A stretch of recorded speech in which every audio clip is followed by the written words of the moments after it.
Still Loading podcast is brought to you by the wonderful people on Patreon. Amazing people like Pib Extra, Matt aka Stormageddon, Doug from the Nostalgia Marcanon podcast, Kevin from the Bit by Bit Foundation, Parallax Puddles, Mike from the Old Twitcheroo podcast, Melissa S., Gilmer, Stephen P., Ryan K., and Mr. Biscuits have all been wonderful enough to support the show over there. So if you would also like to get your name read at the beginning of an episode, along with a bunch of other goodies, go over to patreon.com/stillloadingpod and check out everything it has to offer.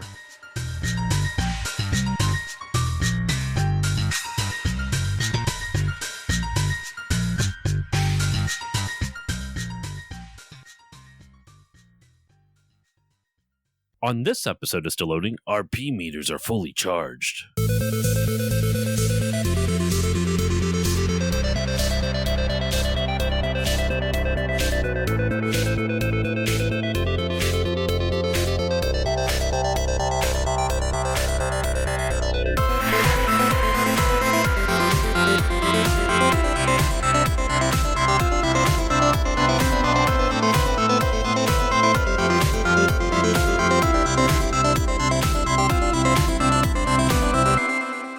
Hello, everyone, and welcome to this new episode of the Still Loading podcast. I'm your host, Josh Koval, and today's episode, it is episode 3 of Mario Month 2026. That's right, we are back again exploring the original Super Mario Bros. Series. And for longtime listeners, just in case you're jumping in on Mario Month midway because you were like, oh, maybe I'm not a big Mario Bros. 1 fan, Mario Bros. 2 fan, but Mario 3, that's my jam. Well, you might be asking, Josh, didn't you already cover Mario 3 like 8 years ago? And you're goddamn right I did, and I'm not proud of that episode. No offense to my guest on that one. That is not there. It is not on them. It was just, me still learning to podcast. And so I'm here kind of with Mario's 40th anniversary, Super Mario Bros. 40th-ish anniversary in mind, covering the original games that kind of brought Mario to what we know and love today. And joining me to discuss Super Mario Bros. 3, to help discuss all the hype, all the ups and downs, and the slides and the P meters of it all, are two first-time guests to the show. I'm so happy to invite both of these wonderful individuals on the show. First up, we have Ty Schalter from FunFactor podcast. Ty, how are you doing today? I'm doing fantastic. Super excited for this one, Josh. Thanks for having me. Thank you for coming on. It's been a minute since I've been trying to actually get you on for almost a year now. We had another podcast lined up that fell through, and I'm still going to get you on that. You just wait. It's going to happen. I don't want to say what it is because I always like to kind of like let the guests be the guests for this episode or this series be an announcement type of thing. But that's a little teaser for you listeners if this works out here. But the second first time guest is Darren Hupke from Pixels and Polygons. Darren, how are you doing today? I am good. Super Mario Brothers 3 is good. It is very good. It was fun to re-experience in preparation for this episode, and I'm so happy to have both of you on this for this episode. I want to start off, as we always do, with personal histories and recollections. And I'm going to start off with you, Darren. What is your personal history? We'll first start off with your personal history of Mario, and then go ahead and talk about Mario 3, your personal history and experience with Mario 3. Yeah, I've a long-time Mario fan. First-time podcaster, long-time Mario fan. I've been playing... I was born 86. I've got a photo of me and my older brother getting our NES when I was like 2, so Christmas of 88. And so by the time we probably actually got Mario 3, it would have been maybe like 91, maybe 92, but I'm pretty sure it's probably around 91. I was always like the game player of the family.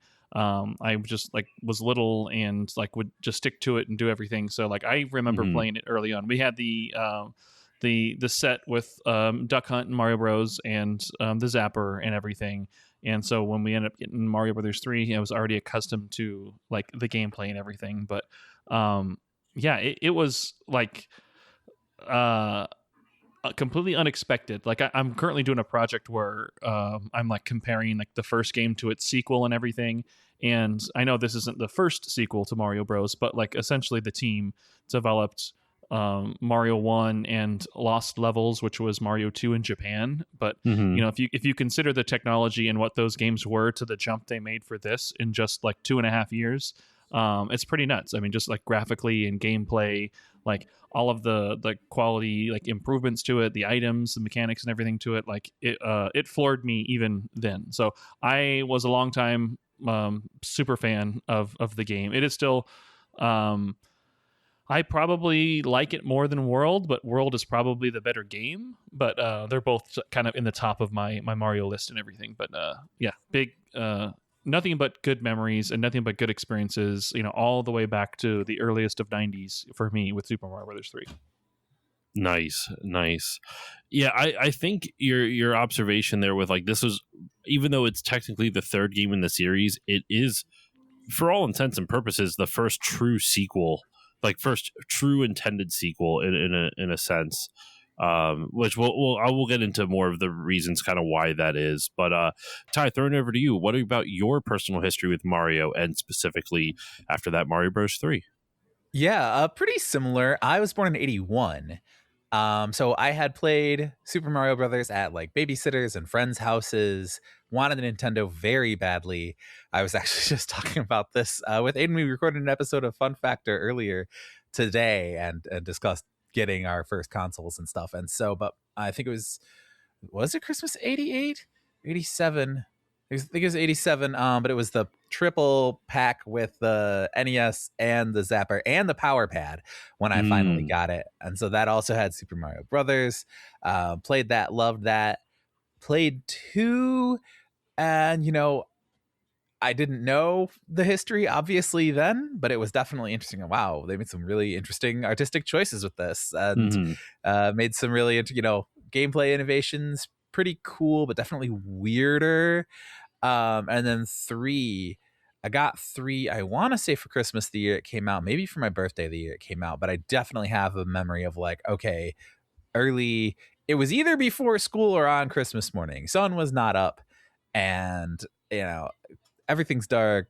Start it, and it starts off, the black screen. You get the curtain with that checkerboard tile, and the curtain raises, and it's like, wow, like right off the bat, these are fabric texture. Look at there's a theatricality to this. There's a graphic fidelity to this that we haven't seen before. So much personality. The graphics come up, and the stuff starts falling and jumping and moving. You're like, wow, this is so cool. And every step of the way, I love that game. And like Darren, I will concede that World is probably the better game, but 3 was always the one for me. I actually, my folks divorced when I was like 1. So my stepmom and dad, I eventually convinced them to get a Super Nintendo. And so I played World there, but I actually didn't have my own Super Nintendo for like another 6 months.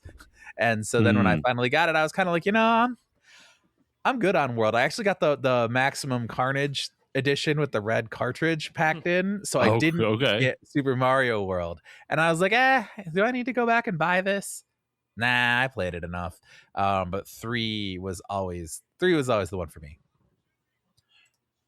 That's it. Mario World versus Mario 3 is going to be an endless debate amongst Mario fans, I feel, forever.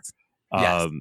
It really is just a matter of personal preference. I can tell you, like, it was funny, in prepping for this recording session, I was watching, just random YouTube videos here and there, and one was Scott the Waz's video on his like second channel, Scott's Stash or whatever, and it was just him, comparing Mario 3 to Mario World, and he opens the video with saying, like, which is my favorite? It depends on how I wake up that morning, and it's and I very much agree with that. Like, it is very much like, it just kind of like, what are you in the mood for at that current moment?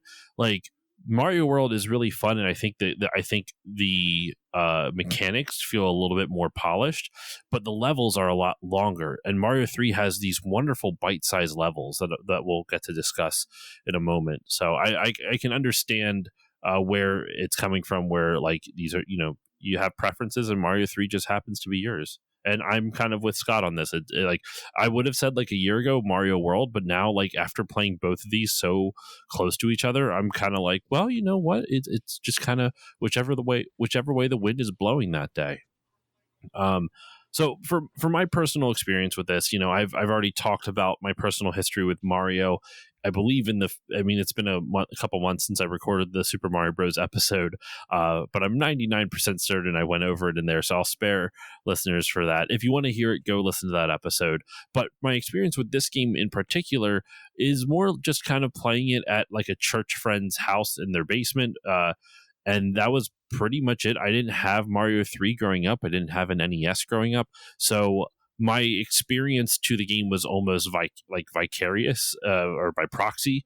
And I would just, you know, watch other people play it. A lot of it also, like once YouTube started becoming a thing, you know, watching people's videos on the game, talking about how great it is. AVGN's video was like a huge thing for me, watching his whole comparing the game to Satan and calling it satanic, like in jest, of course. But my experience to the game was very much like by proxy and not any direct nostalgia or anything like that. But kind of in the same way that Super Mario World is, both of these games have a similar place in my heart in that, and I'll go into it in detail in my Mario World episode for my feelings on Mario World, or my personal history for Mario World. But one thing these both have in common is that I have misplaced nostalgia for the games, where I didn't get to grow up with either of these directly, but every time I play it or watch people play it or hear the music or see the visuals, I start feeling nostalgic. You know, nostalgic for an era I didn't really get to experience as directly as I would have liked. It was always just kind of on the borders, just tangentially. So my personal experience with Mario 3 is just kind of that, like the vibe of, you know, classic NES nostalgia without actually getting to experience it. And Mario 3, it really represents that to me. So that's my own personal history. Now I want to quick touch on something you mentioned, Ty. You when you were talking about like how the game looks and how it looks so different, and like it looks like such a huge step up, and just the graphics were just amazing and still are amazing. The game still looks really good even now. Something I think that's a good transition to talk about a little bit of some of the development history that I looked into, and some of the, you know, technical fun facts that I looked into. So one of the first things to note is that this game uses what's called an MMC3 chip. For those who don't know how these chips work on Nintendo games, I think I touched on this in the previous episodes as well, but just in case this is someone's tuning in for the first time, the NES, if you play original Nintendo games, the most it could do natively was Super Mario Bros. The original Super Mario Bros. Was like the max the system could do. But obviously, as we can see with later releases, some of these games looked a lot better than Super Mario Bros., the original Super Mario Bros. Some of these games played a lot differently, had a lot more varied, game design and stuff like that than would have necessarily allowed on the original Super Mario Bros. On an original cartridge. And that's because Nintendo added memory mapper chips to the cartridges. To every cartridge sold that needed it, if a game required a memory mapper chip, every single cartridge of that game has the memory mapper chip on it. And Mario Bros. 3 uses the MMC3 chip. And I'm not going to go into all the crazy technical details for it. One, I'm not a engineer. I don't understand all the specific differences, but one of the big ones was the Memory Mapper 3 chip gave, besides enhanced graphics, which you can clearly see in Mario 3, it also gave developers the ability to scroll in multiple directions. Previously, on base Super Mario Bros., you can only scroll left to right. That's it. No up or down, no left or right. And you could do it in other games. You could scroll vertically in other games, but you could, if it was just the base cartridge, then all you could do was just scroll vertically. You chose one or the other. It was either just horizontal or just vertical. There was no in between. I believe so. As more memory mapper chips came out, it gave you different abilities. I want to say MMC1 was like that's like Metroid, and that's Super Mario Bros. 2, and that like the American Super Mario Bros. 2, excuse me, and Kid Icarus and stuff like that. Those are all Memory Mapper Chip 1 games. It allows you to scroll in multiple directions, but you have to choose which one you're like, you can only do one at a time. You can't do both at the same time, which is why in Metroid, you're either getting in hallways that go straight left to right, or you're going in through columns that are going straight up and down. There's no like both at the same time. MMC3 allowed Nintendo to do both at the same time. And I don't know which game did it first. I'm not going to say Mario 3 was the first MMC3 game. That I did not do any research on, but it is probably one of the most notable games to use it. I think Kirby's Adventure also used MMC3, but maybe they used an even more fancy one. I'm not quite sure.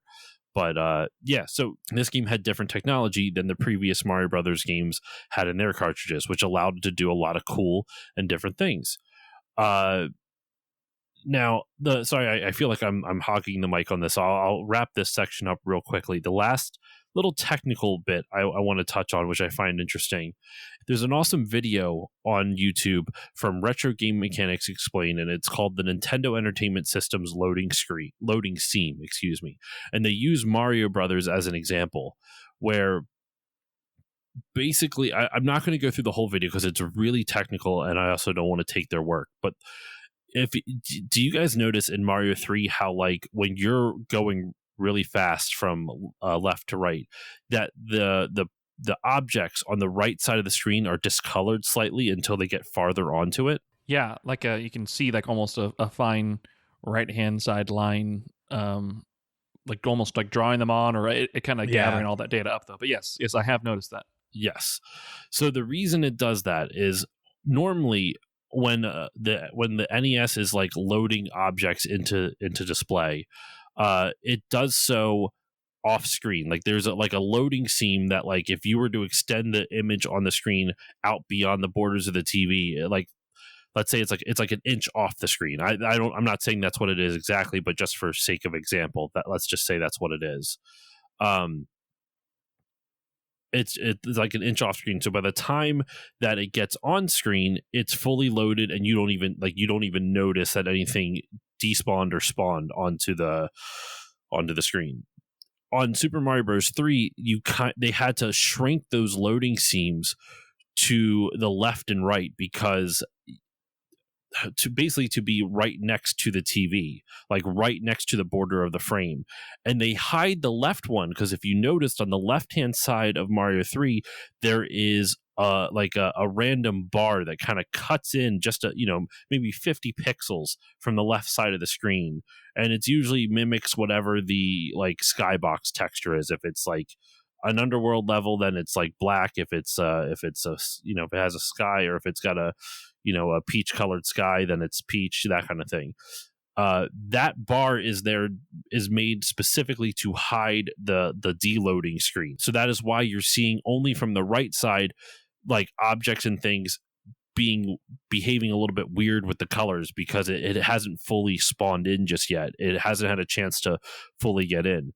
And because it can scroll both up and down and left and right at the same time, the loading seam for left and right had to be condensed in, while the loading seam for top to bottom it actually doesn't even need to load because they just load the entire screen top to bottom and for each chunk. I'm not explaining it too well, but does any of that make sense? Yeah, no, it makes sense. And it's funny because it seems like Nintendo missed an opportunity to do what they did with the Super FX chip years later and go, hey, it's got this thing. It makes it better. Look, we're now with the power of the MMC.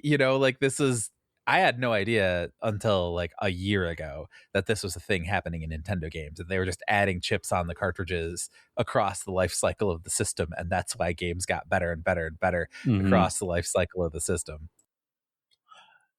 Yeah, it's interesting because like I was kind of similar. It wasn't until a few years ago that I learned about this, and it just kind of blew my mind that that's how this works. I do think, though, if you put it in the context that this game came out, I don't know if they would have been like if there would have been enough people that would have been interested in it, because like, marketing like tech specs wasn't quite a thing just yet when this game came out. Like blast processing was not a talking point yet, Oh yeah, no, not at all. But yeah, so that's all of the technical little aspects I have for this. The rest of it I'm going to try to sprinkle in as we talk about the game design and all this other stuff. I guess that these are the most important bits that I haven't talked about yet, though, are the release date in Japan is October 23rd, 1988, and the release date for Mario 3 in North America was February 12th, 1990. Nearly basically like a year and a half later, which normally, back then wasn't that outlandish, but unlike other games, this game had a hype cycle. It's probably one of the first games with a genuine hype cycle. Would you guys agree with that? Yeah, I think part of it too, though, there was like the ROM chip shortages and things like that going on. So they were basically like stockpiling like finished games, but unable to like kind of like dole them out because they were having a hard time like producing enough like chips to manufacture like, the games and cartridges and all that stuff. I believe that's why there ended up being the possibility to collaborate and make like the Wizard and everything, I'm sure, which we'll talk about later. But that's part of the reason why that existed, because had there not been any shortages, they definitely would have been able to get the game out sooner.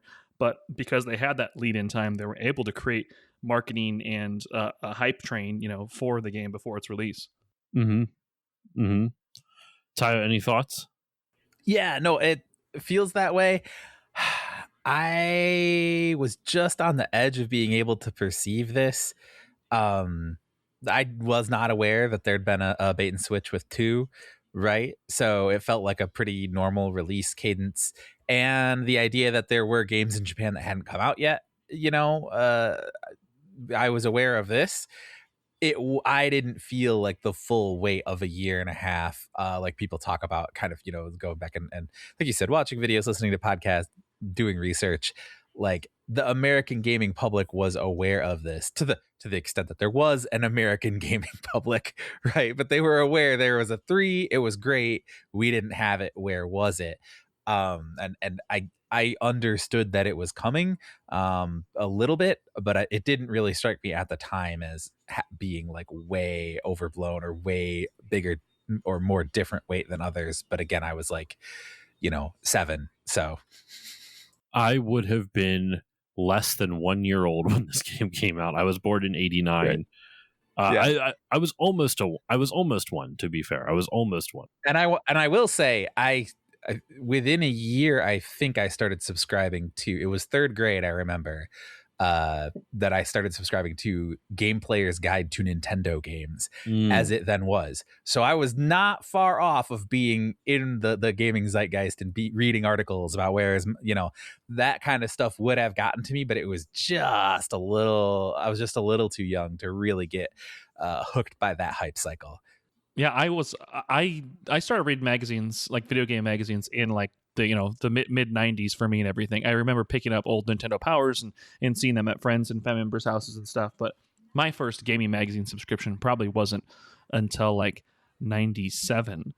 So, but still did experience like reading magazines, and what a lot of what I've like learned about the game has definitely come like years after and years past. Like I had no idea there was a gap in the release windows or anything like that at all. I just, a lot of the games I wasn't getting day and date when they were like launched. It was going to a rental store and seeing what not only did like what the boxes they had on display, but what they actually had in stock, because some of the things could have been rented out and everything. So I wouldn't always know what was new or what wasn't. It was just whatever was going to catch my eye and what looked interesting. So who knows if that game was a week old or 4 years old. I was just looking for something different as a young kid playing my NES.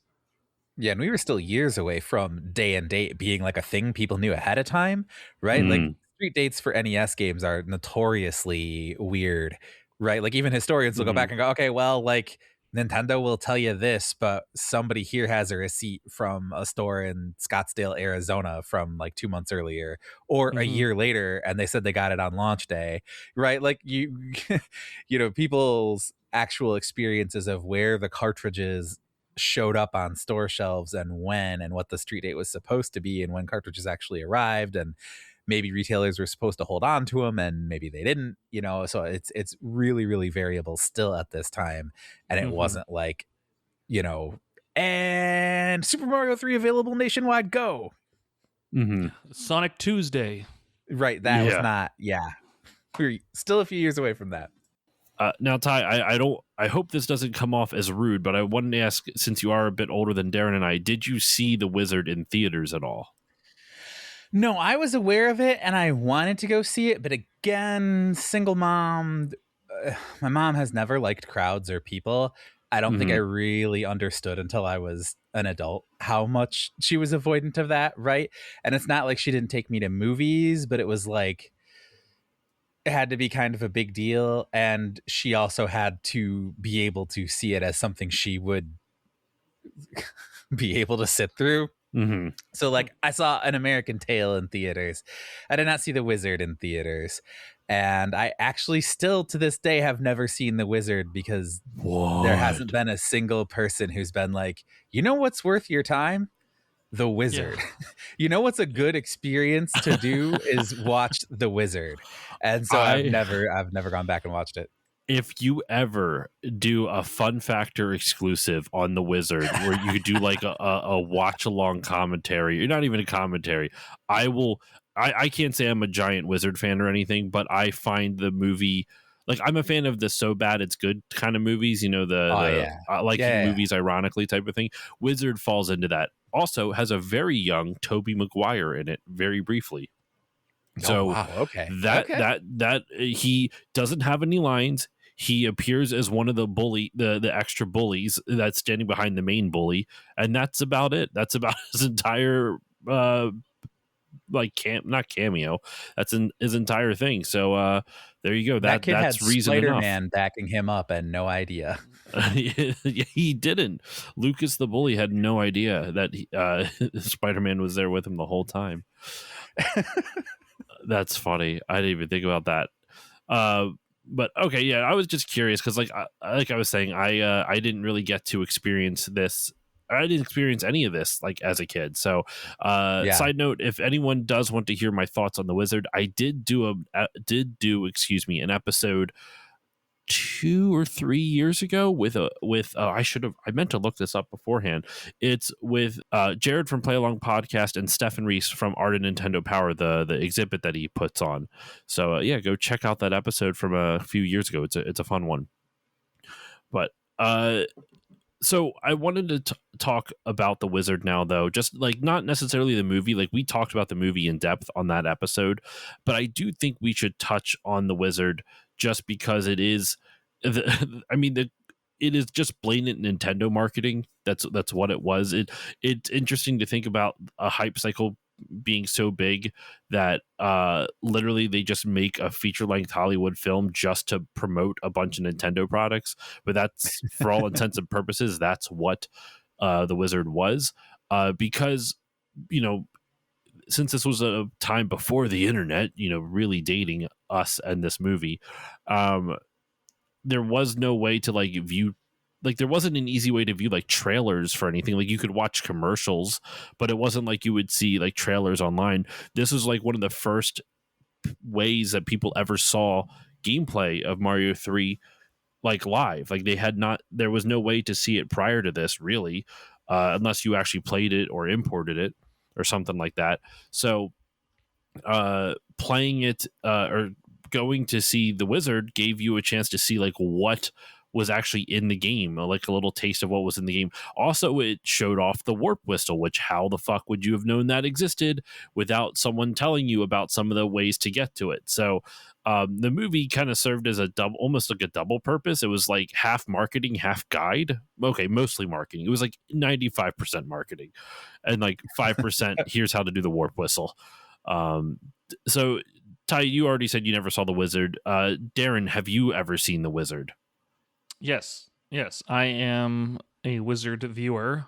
First exposed to it from just a VHS rental. Again, I'll continue to talk about rental stores. Apparently, that was I missed the theatrical release of it just because of my age of it all. I remember seeing some some movies like this in theaters. I remember seeing the original Teenage Mutant Ninja Turtles and things like that. But The Wizard was definitely a rental, and it definitely did not wow me, and it definitely isn't worth going out of your way to see. But what like, are you talking about? It's a fine. cinematic masterpiece. It's fine. It poorly handles like a child who's clearly dealing with trauma and just minimizes, medical attention that he needs, all while they run away and lack any adult supervision and end up in California. And I do enjoy the Cabazon dinosaurs, that are featured at the end of the film. As somebody who has grown up moving back and forth from Southern California to Arizona a couple of times in my life, and then going back and forth to visit friends and family in the States, driving by those dinosaurs was always something I saw, like seeing them in real life and stopping off there in real life multiple times. It was always really like cool to see them in a movie. They were also in like a Pee-wee's like Big Adventure, or one of the Pee-wee Herman. Big Adventure. Yeah. Yes. Yeah. So it's always just cool to see those dinosaurs and also. So I really liked that they were there. And so when I'm there, it was like one of the earliest moments in my brain where it was like, oh wow, they like filmed a movie here. Like they would have been like actors here. The kid from the Wonder Years was right here. Oh, this is super cool. I like how it's not Fred Savage, it's just the kid from the Wonder Years. Oh yeah. By then, I mean, I didn't know his name necessarily. I just liked Wonder Years, and it's interesting too. Jenny Lewis is in the movie as well. She's the girl, the bad influence, but she's gonna tag along, girl in the movie. She's like a, she was in Rao Kiley, and she's a musician and everything like that at all. So if any indie or underground independent music fans are out there, it's just kind of a neat little nod there, which is kind of fun. What is it? I would think it'd be even funnier for people who know Fred Savage as, Boy Meets World's brother. Yeah. That's how I just refer to him. The Wonder Years 2. Boy Meets World, The Wonder Years 2. Electric Boogaloo. I want Christian Slater was in this? Yeah. Yes, and Christian Slater. Dang, And Beau Bridges, Christian Slater. It's got a bizarrely like fun cast. It's not a good movie. I'm not going to say you should watch it. I think it's like if you're in a mood to like just laugh at something silly, then yeah, it's fun. It's silly. It's got some problematic stuff in it for sure. Not just dealing with childhood trauma, but like there's a lot of like. There's a bounty hunter in it who's after the kids, and his whole shtick is like he doesn't want the dad and his brother to rescue the kids because then he doesn't get paid. It's really fucked up. Oh geez. Okay. Wow. It's really messed up. It fits in 2026, but it was a problem then and became a problem and then not a problem now. Not to get commentary. Yeah, not to get political, but yeah, it's The Wizard. Not worth your money. All right, so we've talked a bit about the hype, and I feel like there's enough to the hype for this game was crazy. The game leading up to this, leading up to the North American release, like it was the number one selling Famicom game in Japan for 5 months. Everything was bigger about this game. Like, the marketing team really kind of did a whole bunch, like really did a number on this, trying to get people to buy it. Like the original Mario, for example, was only 32 kilobits, but Super Mario Brothers 3 was 3 megabytes, like just astronomically bigger. The game took 2 years to develop. The budget was about $800,000. Which, once again, for late 1980s, that's gigantic. That is a huge budget for an NES game. You don't really like $800,000 would be chump change for a game now, but like back in 87 when this game was starting to be developed, that's a lot of money. So like this game was just like beyond hyped. The Howard Phillips, when he was playing this, because he was the one that turned down the original Super Mario Bros. 2 and said Americans would hate it. He loved this game. Like everything about this game was just like it was bound to be a success.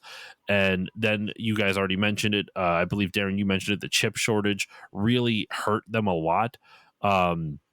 So they really just kind of needed something to they needed something to break right, and so the wizard kind of fell into their laps a little bit to kind of help, like, tide people over, but also whet the appetite, I guess. I'm not I'm speculating, to be honest, but it is very nakedly just a marketing push by Nintendo. So if you don't like that type of thing, I mean, I guess it's also like 36 years too late, so I guess it doesn't make that much of a difference anymore. But yeah, so this game had a lot of hype leading up to it, something that we're used to now, but back then was not really like as common to see, like, such a gigantic marketing push for a single game. But then obviously the game came out, it was a gigantic success, and we're here to kind of talk about it. So I've been going on for quite some time. I want to throw it over to one of you guys. I'll start off with you, Ty. Actually, I want you to talk a bit about what, your thoughts on the gameplay. Like, what are some things that you like, that you don't like? Any levels stick out to you? Like, normally I would, we would go into the mechanics, but like, there is, it's a platformer. The mechanics are pretty basic. We can talk about what they added in this game, which we'll get into. But I want to, before we get into what they added compared to the original Super Mario, I figured it would be nice to hear from both of you. Like, what are your overall thoughts in the gameplay? What do you like? What don't you like? What are some levels that stick out? So Ty, what are your thoughts? Yeah. I mean, obviously there's the idea that it's the same but more right off the bat. You're sort of 1-1 here, right? Like, you have an overworld map, it's themed to the level, the overworld map is animated, right? You're like, wow, okay, cool. And this continue, they all have their overworld themes, and now it's obviously beyond a trope, beyond a stereotype to have, okay, here's your ice world, here's your whatever, biome world, right? But like, this was, a little, like, not before that, right? Ice level, fire level, but like, this is executed so well, and all the individual lands were just so neat, and then they were all mechanically, each way, like, okay, we're in the water level, whoa, mechanically we're swimming, we have a mix of swimming, we have the auto scroll levels, we're terrified of the fish, we get the frog suit. Same thing with, giant land. It's like, whoa, we have the blocks and they work the same as blocks, but they're 4 times as big, right? And the Koopas are gigantic, barely big enough for you to jump on top of, right? Okay, and then we have Skyland, and like, each of these levels more or less has unique and individual mechanics that go along with the theme, and it just felt so like a giant evolution forward. And the platforming, the bounce off the enemies, and all the different kinds of things. I remember reading the instruction manual and seeing, oh, here are all the different types of lifts, right? And oh, okay, different types of lifts. And one of them is the donut lift, which is not a lift, it is a drop. It's donuts, and then if you stand on one for too long, it falls, and you fall with it if you don't jump quickly. So that always, I got mad when I realized in the game, I'm like, hang on, this isn't a lift at all. This game's lying to me. Yeah. But yeah, and then I think the raccoon slash Tanuki suit, which somehow my babysitter was like, yes, Tankui, and I'm like, nod. Tankui. And for years I called it Tankui without noticing, like, hey, wait a minute, no, that's the letters are in the wrong order, it's Tanuki. Well, I'll be kind of a thing.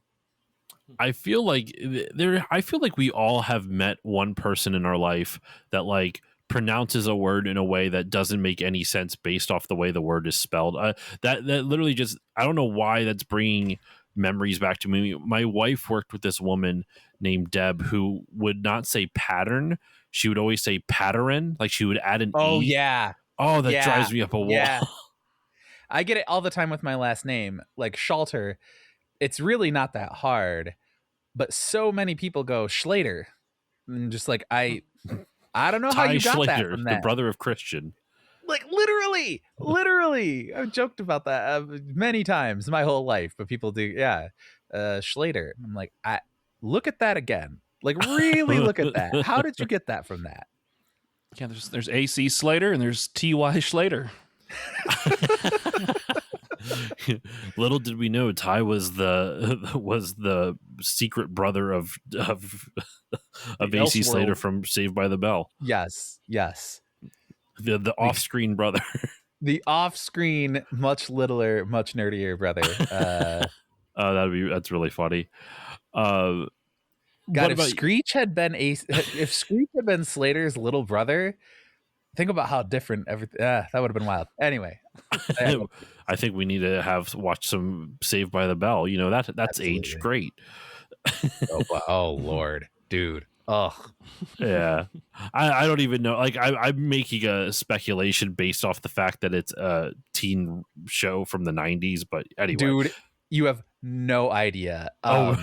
There's old like OG YouTube, like 2007 YouTube series called Zach Slade. What's his freaking name? AC Slater, Zach Morris. Zach Morris. Zach Morris. Yeah, it's called Zach Morris is Trash. They just like the theme song, Zach Morris is trash. Mhm. And like, they just have a different like each episode was a compilation of, oh yeah, and then in episode 17 Zach Morris finds out he has like 1% Native American DNA and shows up to school in full regalia and starts and you're just like, dude, like this is horrible. It's so bad. He's never the hero. He's never learns a lesson. He's just constantly like this selfish, unaware, non like it's very problematic why he's like the one that's like fawned over and like, oh man, everyone wants to be like him, but he's just uninformed and ill-equipped to handle and process like any crisis or event or anything. It's always funny. But yeah, we're shining the light on it in that direction. Those are hilarious videos. Oh my gosh, I was not expecting this Mario 3 episode to talk about Saved by the Bell, but here we are.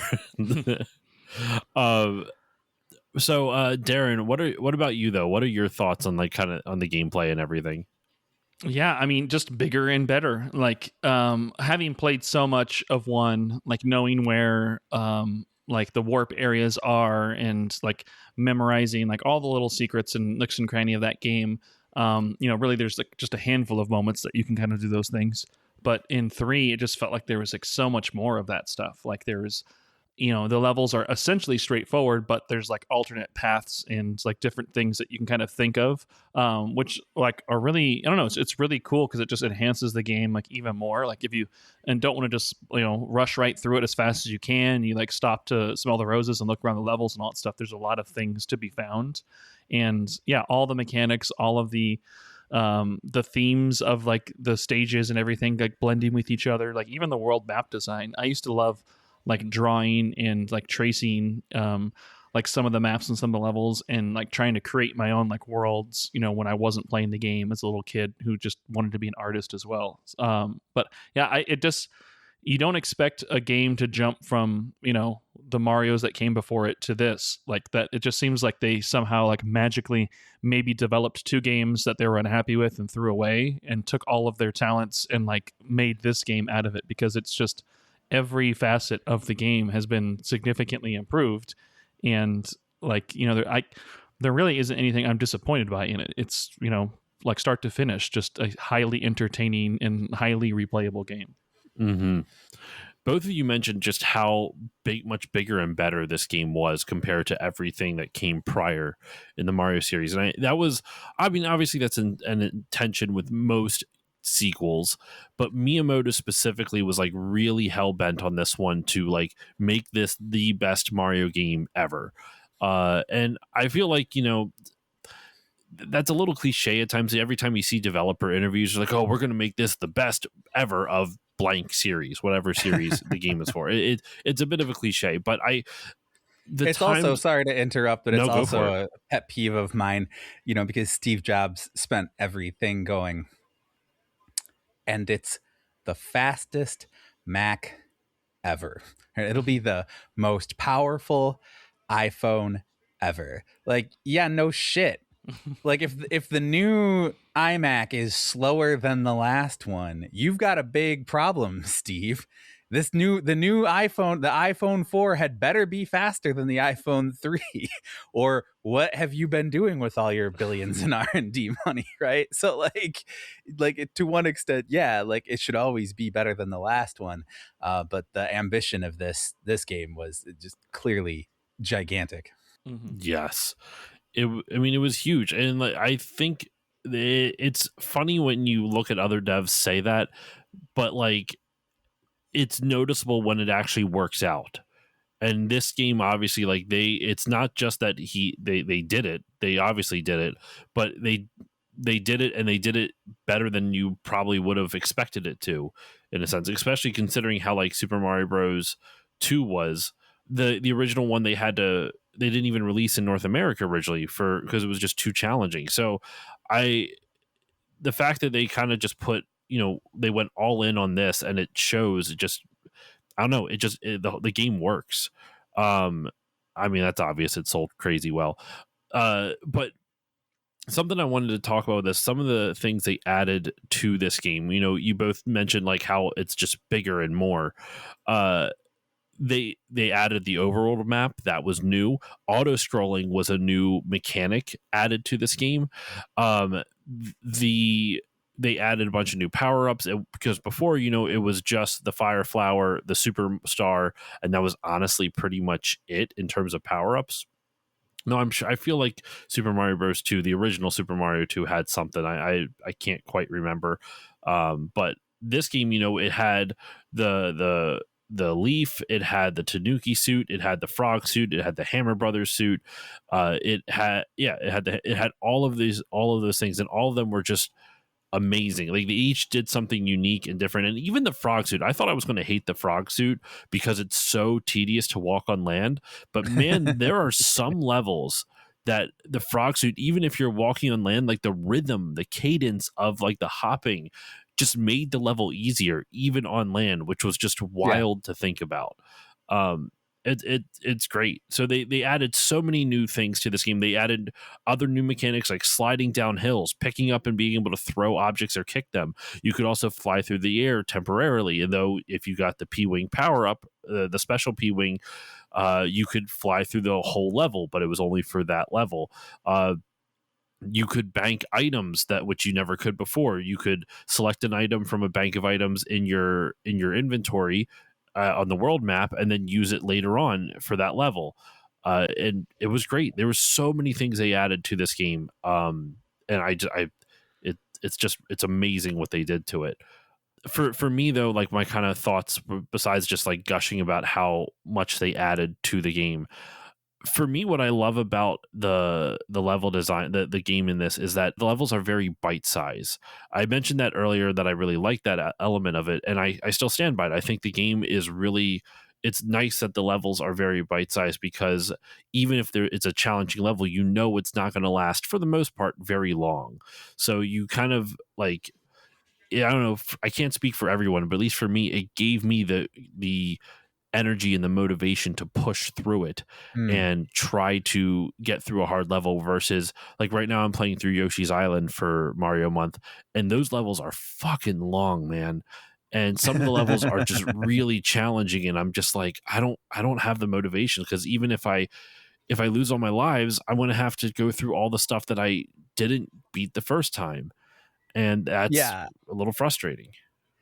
Yeah, it's funny because going back and reviewing coverage to prep for this, right? I noticed a lot of people say, "Oh, the small levels," or I think in the Retronauts 2017 episode, they were like, "Oh yeah, it's kind of like the shrines in Zelda, right? There's like one mechanic or one concept, right, that they're trying to get across with each level, one kind of central idea. Oh yeah, in this level we're going to do X, right? And then you do it, and you're like, okay, great, and you're done." And I have revisited this game, off and on over the years, a few times here and there, but like my 7-8-year-old brain rebels. Is like, what? No, the levels are like nice and long. Some of them are huge. I get lost in them, etc.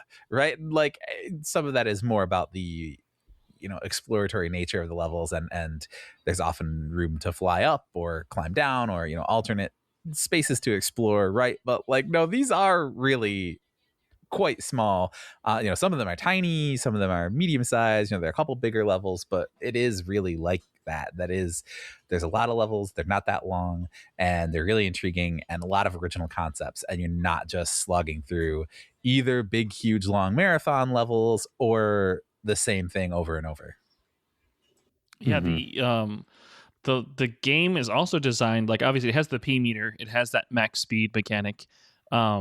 Like the developers, it just feels like they probably built some levels But then they realized when players played them with a high skill level or like a high mastery of the controls, they knew like this like high top speed, like, you know, how the distance you can jump and how many tiles you clear and things like that. And so like enemies and obstacles being placed like just perfectly in line with each other.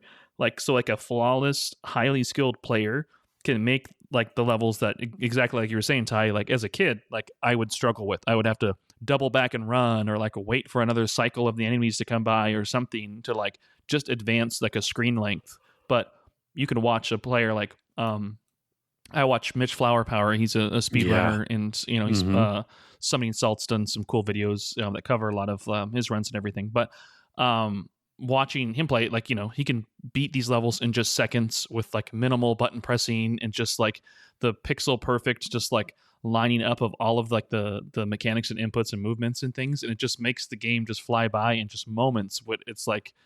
That took me months to master this, you know, and like what the ceiling is insane. Yeah. And again, like the levels are designed, like I'm sure a lot of it was like happy, like accidents and things like that. But once they realized that, you know, the perfect distance for these jumps and things, like you can really see that there is some intention, at least maybe going back and resculpting and replacing some things so that they can ensure players who are playing at that high speed, you know, could get through these things that quickly. Like it's really cool to see. It's almost two different games. It's an accessible game because of the favored, like the amount of power-ups and how it's not too intimidating of like a size for the levels. Like it's enough for new players to still get accustomed to and have a challenge to play through. But then it's also designed in a way that like this total like mastery of it and this speed run aspect of it is like recreates it, you know, for an entirely separate audience who is like evolved beyond just that, you know, new player kind of mindset. Yeah, and I think it's something where you can take a second and appreciate, and especially in the early levels, right? There's a lot of very clear crafting of here enemies, here obstacles, here's a placement of power up. You're supposed to get this. You do. Okay, cool. You see how that works. A lot of times enemies even will sort of signpost for you how you're supposed to beat them and what you're supposed to do with their shell or carapace after you do it. You know, like, oh yeah, I can see how this is supposed to work, right? But then there's also it's both, you can beeline through a lot of levels and know, I missed some stuff, you know, or like you go one way or two, you know, there's a kind of a branching, I could go down, I could go up, you know, how could I go here? You know, when you go one way and you find a cool thing and you get a power up or a one up and you're, oh cool, like I'm glad I went that way. Oh hey, the level's over. And then you go, wait, wasn't there another way? And you kind of maybe want to even replay it right then, right? Or you just know, hey, next time I play this level, I'll play it that way, you know? It's really cool, and it is kind of the thing that me and Aiden both harp on in FunFactor about Sonic, where in Sonic, I always felt like, you know, you want to beeline start to finish because you got to go fast, and then you see a thing. You're like, wait, how do I get to that thing? And then you can't figure out how to get to the thing. You know, you're like, what? Yeah. Okay. And now the time's just ticking down. And even if Sonic's literally not tapping his foot at you, you like, okay, I'm supposed to be going fast, but it's like, that's over there. Like, how do I get up there then? Okay, well, no, that's not it. You know, I just felt like exploring was both much more natural and much more fun and better signposted and better rewarded in 3. You know, than in a lot of its contemporaries and even some of the games that came later.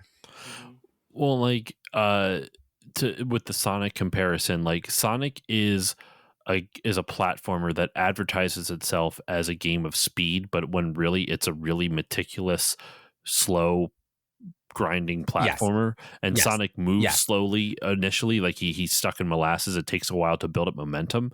Mario advertises itself as a very thoughtful, careful, calculated platformer, when in reality it basically is just a sprint, a full-fledged sprint to the finish.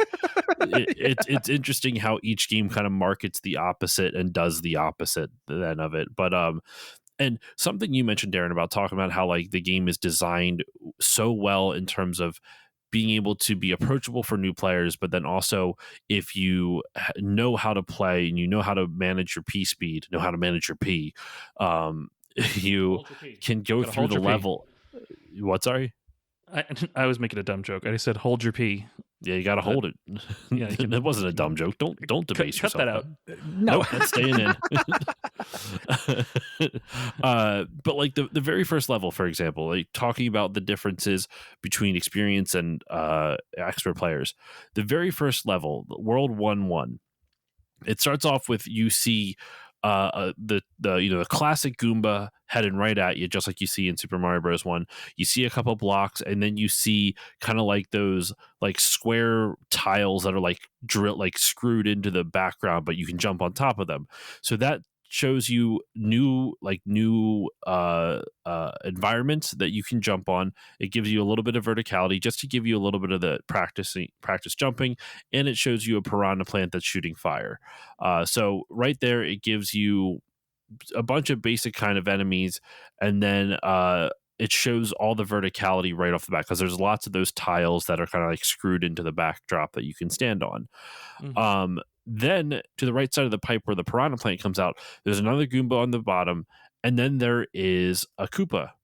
And you'll see to the right of the Koopa, there is a block that is just flush with the ground. And if you're new to the game, if you only played Super Mario Bros. 1, you're wondering, well, how the heck do you do this? How do you get to that one?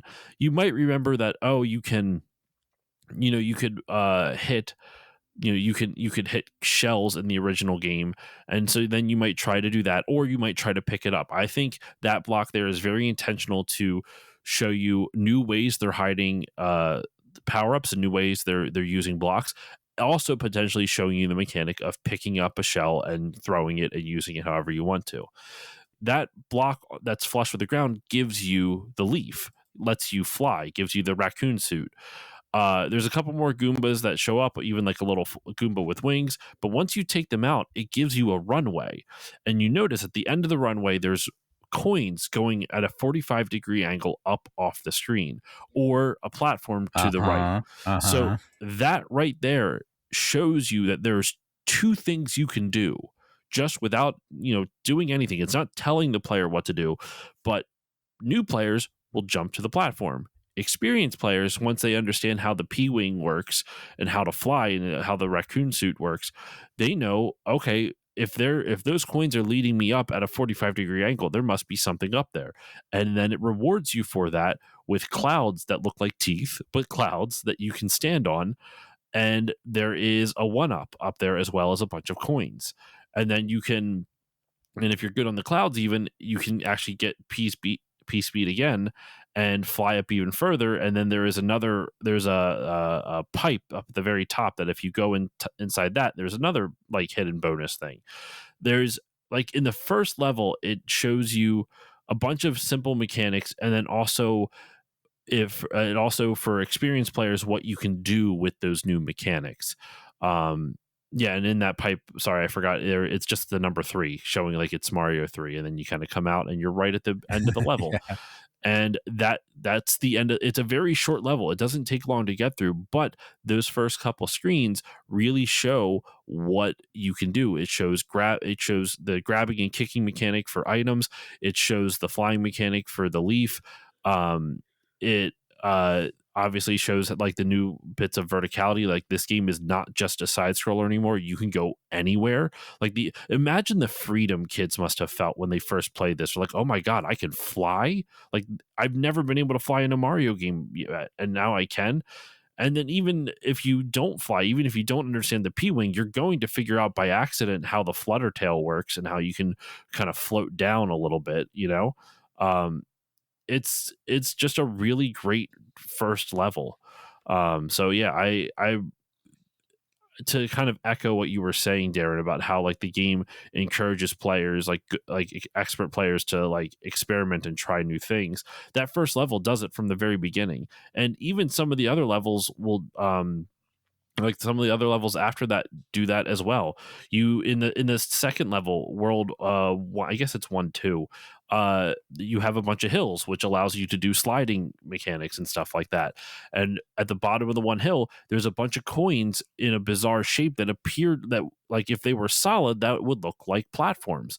And what do you know? If you are able to crouch under one of the blocks directly beneath a piranha plant pipe that's floating in the air, a P button shows up.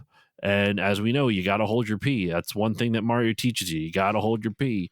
Absolutely. So as you do, you hit the P block, and then all the coins turn into blocks, and then you can get up on top of the piranha plant, and then you can go down and you get some more, like there's another secret. So the game in the first two levels gives you these very clear broadcasted messages that even if you don't understand how to do something yet, there's secrets in this game, and they're much better broadcasted than they were in the first game. Game's like an onion. I mean, there's just so much to just dig into and find. You know, it's like I said, it was months of entertainment for me. It wasn't just a weekend rental and then return it. It was, you know, warp whistle to another world I wasn't as familiar with, and dig in to find all the secrets there. There was just a lot going on. Even in the the first like cloud level you go to, where you find a hidden music block and it jettisons you up into the sky. There's like a secret up there. Like, I was watching a long play in preparation for today. You know, I beat the game. Actually, fun fact, I forgot to say about my personal experience. Wait, sorry, I lost I was misremembering. I was about to say I beat the game for the first time in preparation for this episode. That's not entirely true. I beat the game for the first time in preparation for this episode without warp whistles. The first and only time I've ever beaten the game, I used warp whistles. This time I did use like save states just so I wouldn't have to like go back and play levels that I've already played. But for the most part, there was no save scumming or anything like that. It was all just, you know, like straight through type of thing. And that was pretty much about it. But yeah, like so what I was saying with this though, like, you know, playing this game honestly kind of for the first time and seeing all the different secrets and like all the different things you can do, it was just, it always, that sense of adventure, that sense of exploration, which I think is one of the things that makes Mario stand out compared to other platformers. Like a lot of other platformers try to replicate it, you know, like once Mario added secrets, and platforms like, okay, well, secrets are what makes the game good. And it's not just that, right? Like, it's secrets that are broadcasted enough that it invites the player to want to explore, but not demands them search every pixel. You know, I'm looking at you, Mylon Secret Castle, or Zelda, or even just like the original Zelda and shit like that. Like, there's a lot of stuff in those games where like you have to explore like every pixel, but Mario gives you visual language to know where secrets might be, even if you aren't 100% sure how to get there. This is one of my things. I was going to mention this a little bit earlier, is that like, not only is the layout of things signposted, there's little things like, oh, this one block isn't reflectively shiny like the others.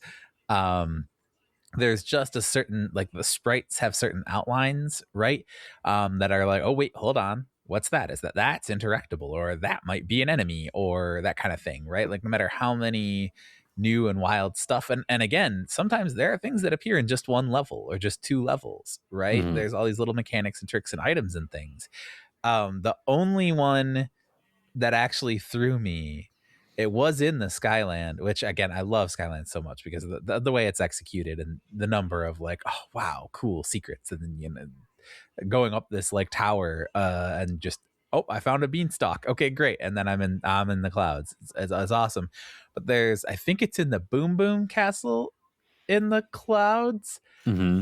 There's this one little interstitial room where there's two like 80s style spherical lights hanging from the ceiling, and they just scream moving sprites.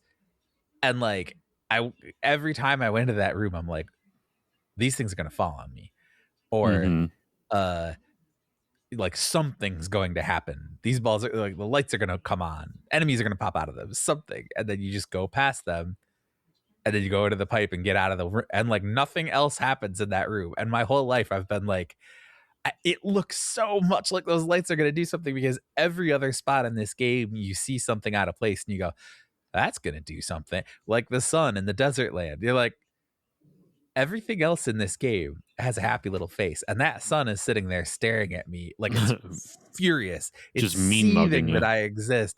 And you're like, you start running and going through the level, and you're like, is that sun gonna, and then it starts moving and you're like, oh no, no, get away, sun, no, don't chase me. And like I said, just the visual language of this game, start to finish, it's so clearly given to you, and it's just so neat to go, whoa, is that gonna move? And then it moves. Yeah, it just the visual language, I think, is just such a. I think it's something that not a lot of people. I not talk about in terms of Mario, but I feel like it's something where it's like we don't talk enough about how much games broadcast where we go, like telegraph, I guess is the word. I don't feel like it's talked about, like when you can give information to players in a way that's like not too much but also not too little. That's such a hard balance to like strike, especially in these old games where like they didn't have a lot of other games to refer back to. Like we can, you look at Super Mario Bros. 3 and then you look at like Shovel Knight, right? Like Shovel Knight is a phenomenal platformer, but it learns a lot of lessons from Mario 3. Mario 3 and like the devs didn't have other games to practice their visual language on. Like they had to kind of come up with stuff and see what would work and what didn't on the fly. And that's why some of the level, like that's why almost it's fun to see some of the levels in this game, because some of them don't work. Some of them are not great levels. I think of like most of the Pipe World levels are kind of bad. Not a fan of those at all, but like I still respect them for trying. There's a lot of stuff that they could have done. They could have played it safe, and this game does not play it safe. There's a lot of unique and fun ideas in the games. One of my personal favorites that and it ties back to something you said, Darren, about rewarding experienced players or good players. The levels where they give you you start off the level if you find that like the not necessarily a hidden block, but just like the right block, and you get invincibility star, you get the power star. And if you get it and you make it to a certain section of farther down the level, then you hit another block and a power star comes out again, and you continue the invincibility. But if you are not invincible when you hit that block, then just a normal mushroom or something else comes out. But if you're invincible, then you get another invincibility star, and it rewards the players who are good, because they can get to that section again, get to that next block, get another invincibility star, and then they can continue on being invincible, and kind of give the players like a reward for being good enough to get to where they're at. It's really cool. Mm-hmm. So where I want to go to next, guys, is just we've talked about like how, like why this game is like through its design is so great. It broadcasts things so well. It broadcasts secrets in a really fun and intuitive way, but not too intuitive. Also, how it teaches you different mechanics. But with those mechanics, we talked about all the new things to this. I want to ask you what your favorite new additions are. We touched on the sliding down hills and picking up objects, and then the Tanuki suit and the leaf and the frog suit and all this other stuff. But out of these things that they added, even if it's just maybe even the world map, I don't know, what are some of your favorite things that they added to this game? Darren, we'll start off with you. Yeah, I think the world map, I think, is the biggest thing, because as a kid, I mentioned it before, I liked drawing maps, and I liked like sculpting like the game worlds in my own, or like making my own levels. I would do the same thing with Mega Man. I would draw like fake Mega Man stages and redraw the enemy bosses and stuff. So having like the world map was just neat from just a creative standpoint, because visually I just liked the way they kind of looked. Like obviously they weren't like 1-to-1 with the size of Mario. They were, it was a representation and a characterization of like this land, and each world was a different like land within this whole mushroom world. But I love that. I mean, yeah, the slopes are obviously big, because it doesn't have like you're not a rigid stair stepped sharp cornered one short jump away from severing a limb or anything from like Mario 1. You could have some rounded edges and safely land and fly around. I will say that I like all of the power-ups. Obviously, the super leaf to get to becoming Raccoon Mario is like super iconic. The Tanuki suit, even as a kid, I remember you could only kind of get it like late in the game and or later into the game, and I always wanted a more of an opportunity to use it because it has the ability to like turn into that statue, and I always wanted there to be like more of a more utilization of that. And the same thing for the Hammer Bros suit. Like that also gets like it's only found like a handful of times, like later in the game. Like I want to say maybe only 2 levels or so. Like but it is such a cool thing and it's super different, and I love the way it just kind of changes Mario. And it's Castlevania like throwing axes instead of using like a whip and everything. It wasn't shooting fireballs like right in front of you. You had a little bit of an arc to it, and I always thought that was cool. But yeah, I think that those are the things that kind of stand the most. I don't fault the game for it because again, it just makes me want to play it and want to like discover it and want to get to those points even further. But I would have loved to have access more to those suits. Yeah. Oh, actually, wait. The one other thing, the Goomba, like the shoe that you can get into. Yeah. Seeing that in screenshots, like even like playing through like the game and like seeing that and experiencing that, it was always so cool. But then you realize and think back, it's literally in one level. It does not appear anywhere else at all. One level is the only time that appears, and the only chance you get to use that. And it's like give that to me as an item that I can maybe play around with in other stages and other worlds and everything as well. But I'm not the developer. I just have to accept their essentially file this game and take it for what it is and enjoy it for what I got. Yeah, I wanted the same thing where like it was very cool to have the power-ups be persistent, like where you could get on the overworld in the toad huts and stuff, and as a reward, okay, cool, I'm gonna go into this world with the frog suit, I'm gonna go into this world big, I'm gonna go into this world with a raccoon tail, I'm gonna into this world with a P-wing. Obviously, all of that stuff, having that big inventory of items was such a cool innovation. But then also there was some stuff where it was like, okay, cool, I'm gonna start this game invincible, start this level invincible, and it will last 7 seconds. And in most levels, the first 7 seconds is not the hard part that I would want to be invincible during, right? And same thing, the Tanuki. I don't even know if I ever got the hammer suit organically as a kid. Like I don't even know that I got to that, right? Like it's so rare in the game. And Tanuki suit was super cool. I'm just playing through it for this episode. I in the Skyland, there's so many spots where it's like, oh, this is close to this is super, super difficult to get through without taking a hit if you don't have the suit and can turn into stone. So like some of that was really cool. And I think the raccoon is just a really beautiful balance of like, okay, yeah, you can run, you can fly, you can glide. It's really, really powerful in spots, but it's never OP. It's never that much more powerful than any of the other power-ups. It's, if I could pick one to have the whole game, it would be that.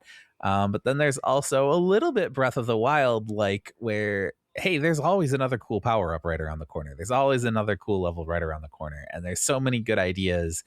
I want more time with all of them individually, but you could like build a whole game out of any of these individual mechanics, right? And it would still be fun. So I think modern game design, you either have less game focused more intensely on one of these power-ups or mechanics, or you'd have like 2 or 3 or 4 or 5 or 10 more power-ups that would, kind of constantly all be in play, right? Yeah. Beyond the speed running aspect of it all, which is something I do enjoy, like watching occasionally. Like the Kaizo community, like repurposing and rebuilding and essentially recreating whole new games out of these mechanics. That's partially why I think Mario World gets I think more value as far as like its impact in gaming. But I just personally like 3. World has so much of like a Kaizo community and like ROM hacks and all these things that people can enjoy and use these more. But like having and seeing like some people play through versions of Mario 3 that are far more challenging, that use like that Goomba shoe and the Hammer Bros suit and things like that in like really more inventive and creative ways, like it just makes me, wish that could have been done in like the main game itself. Like when if you run off an edge in that little Goomba shoe and you don't jump, the game doesn't realize you didn't jump or missed a jump, and you're able to jump even out of the air. So you get kind of like an air jump or like an extra like gap distance and stuff. So there's some like really cool like challenging platforming things that like are done in some of these like ROM hacks and stuff, which is really cool. But you can never really challenge yourself in that way in the vanilla game because it's one damn level, and that's all you get to hop in that little thing and see cute little Mario head peeking out of that boot and hopping around. I think a lot of times those items too were like they were limited because they didn't know how to design, or they didn't have time, I should say. I'm not going to say they didn't know how. They just didn't have time to necessarily design levels that could account for them. So like, for example, in a more modern version of Mario, New Super Mario Bros. For the DS, one of the things they advertised was, like, here's giant Mario, you can break the levels. And then they quickly realized, oh, if we do that for every level, there's no challenge. So we can't do this very often. Yeah, that's why it's only in like the first handful of levels, and then maybe like once later on in the game, and that's it. And I feel like there are certain power-ups in this that would have broken the game if they had done that. So, for example, the leaf suit, for example, Mario being able to fly, they actually wanted to remove it because they thought it was going to be too powerful. And they would have been right. Like if you could fly, that would have completely defeated the purpose of a lot of the levels. And you kind of see that a little bit with like the cape in Mario World, which I love the cape, don't get me wrong, but like the cape, you also have to have a little bit of skill though to be able to continuously fly with it. It's not like Mario 3 where to fly you can just mash the the jump button, and he'll continue to hover until the time that you're in the air, the timer that, like, the invisible timer, excuse me, that's going on is up. But yeah, like I could totally see like they wouldn't, like, the flying thing would have ruined a lot of parts of the game. So I get it. Like, I get why they did what they did. I do wish they would have had more time. I'm assuming it was time related to like be able to design more levels around, whether it's the shoe or whether it's the hammer suit or stuff like that, instead of hiding it away so far away type of thing. Or so, I shouldn't say so far away. I wouldn't. But, yeah. I wouldn't think it's time related because sort of famously, Miyamoto was always about taking longer and taking more time to get things right. I think it was, a lot of these were kind of designed to be one-off things, and just some of them happened to be super iconic, happened to hit a lot with gamers. The little shoe thing, like if you spent all that time making that game, so many hours into it, there's so many little secrets and power-ups and other things, and if gamers come away with that and go, dude, that little shoe thing, I wanted so much more of that, I could see a designer being like, oh, really? You like that shoe? The shoe thing that was in like one level? Steve said we should make it so you can get in the shoe yourself, and we were like, that's dumb, but we did it. And yeah, it was okay. I mean, and that, you love the shoe, huh? Okay. Like I could just see something be like, yeah, that's one of like 400 things we put in this game. I guess you wanted more than we put in it. Okay, whatever. I think that's also the magic of like Mario games oftentimes too. It's like you get little like taste of these things, but that's what helps the levels feel unique in everything. You've both mentioned Sonic before. I am not as high on Sonic as others are. Like if you I'm took a hater. out, I'm a certified hater. I'll just say that. Okay, good. Then let me. I'm on team Ty here. Yeah. If you took out the background sprites and you like somehow just mask them all with a generic like flat color or something, you'd have springs, you'd have loops, you'd have the checkpoints, you'd have your rings, you'd have your enemies. But could you tell one stage from another if you just visually took out those background sprites and layers? you probably couldn't. I mean, it is oftentimes essentially like, hey, I'm trying to find one of three paths. I'm trying to find, maybe the fastest path to the end here otherwise, but like I'm just trying to like navigate through this space. And, while it might get more and more difficult because of like tighter jumps and things, it's not necessarily a different level towards the end of the game than it is at the beginning of the game. And more so than just timing some jumps and whatnot. Whereas this, I like the idea of, there are some power-ups that are like lightly used. There are some enemies that are lightly used. There are some gimmicks and things that are lightly used, but it just helps like spice up, make those worlds feel more unique and on their own. They don't have to like try and like cash in on like that, that gimmick or anything. And the game still has plenty to offer and everything. And that's just kind of what makes it special, really, is that it doesn't have to overstay its welcome with any of those things. If anything, it's like, oh my gosh, we've got so many ideas that we only need to use this in one level because I've got so much going on here. And, they can fall back on its core foundation being like built on like this variety and this like unique design than having to go into and like relitigate like all the same mechanics that, blend the levels together and everything. So I think it's just a mark of good design. I think they definitely could have done that more, sure, but then like exactly to like what Ty is saying, like if it leaves you, don't give everybody everything that they want, leave them wanting more because they're going to come back to it. They're going to buy the sequel. They're going to be interested to like tell their friends and like promote it more because of what they enjoyed out of it. Sometimes it's that element of like players don't actually know what they want until they have it type of thing. Yes. Like that is a real it's the tough part of in any creative medium. Like you want to make sure you're giving your audience what they want, but not too much of what they want. And that's a really hard balance to strike. And I think you both bring up good points that Mario 3 does a good job of striking that balance. The fact that the boot is so iconic, but it only appears in one level kind of shows how smartly it was used, I guess. So I want to move on though before because we're already running fairly long and we haven't even talked about the music or visuals and the overall presentation. I want to move on to that. There is a lot to discuss with gameplay. Like there's so many great levels, so many great worlds. One quick shout out, Giant Land is awesome. That's such a fun idea. Yes. Want to shout out that world. Do you guys have any worlds that you want to shout out before we go into visuals and presentation? Fuck Darkland forever. I hate it so much. We talked earlier about, beat it or not. I've only actually beaten the whole game once, and that was with an infinite lives cheat. Darkland, and this is a good spot to say I'm not that great at video games. I love them, I play them, but like in terms of like Twitch coordination, like platforming skill, I've never been that good. And Darkland is just a big difficulty spike, and it's funny because difficult. If you go right now to the Switch Online and play you go to the NES library, there's a special challenge type thing where they just drop you off at Darkland with like a sort of representative, like a number of lives, like 38 lives, and here's a quasi full inventory of stuff, as if you'd gotten to that point organically, right? And so, okay, cool, go from there. And I was like, hey, let me just do this.